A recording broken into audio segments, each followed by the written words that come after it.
వాళ్ళు ఏం చేస్తారులే అని భగవద్భక్తి కలిగినటువంటి వాడు ఓర్చుకుంటాడు. ఆయనే మారతాళ్లే అని క్షమిస్తాడు.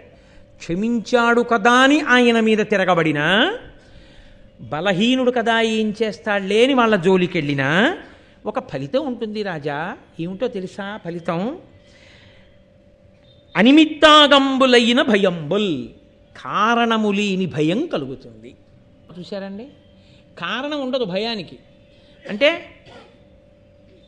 ఏదో ఒక కారణం మీకు అగుపించింది అనుకోండి, మీరు భయపడతారు.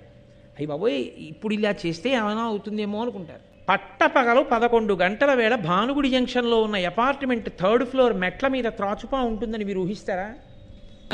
ఆఫీస్కి వెళ్ళిపోయే హడావిడిలో మీరు మెట్లు దిగుతున్నారు, పరిగెడుతున్న త్రాచుపాము మీద కాలేశారు. ఎక్కడి నుంచి వచ్చింది ఈ పాము? కారణం తెలియదు. ఎలా వచ్చింది అని మీరు అడిగారు అనుకోండి, అందరూ ఏమంటారో తెలుసండి, అదేంటండి ఇక్కడికి పాము ఎలా వచ్చిందండి అసలు?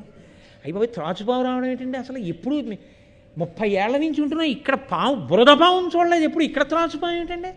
పైగా 2nd ఫ్లోర్ మెట్ల వరకు రావడం ఏంటి? ఇంతమంది ఇప్పుడే కదా తిరుగుతున్నాం, ఎలా వచ్చిందండి అసలు అంటారా అనరా? ఇప్పుడు కారణం మీరు ఊహించగలరా ప్రమాదమునకు? ఎవరిని అడిగినా ఏమంటారంటే, అరే చాలా ఆశ్చర్యంగా ఉందండి అనేవాడే కానీ కారణాన్ని చెప్పలేడు. ఇది ఎలా వచ్చిందో తెలుసా?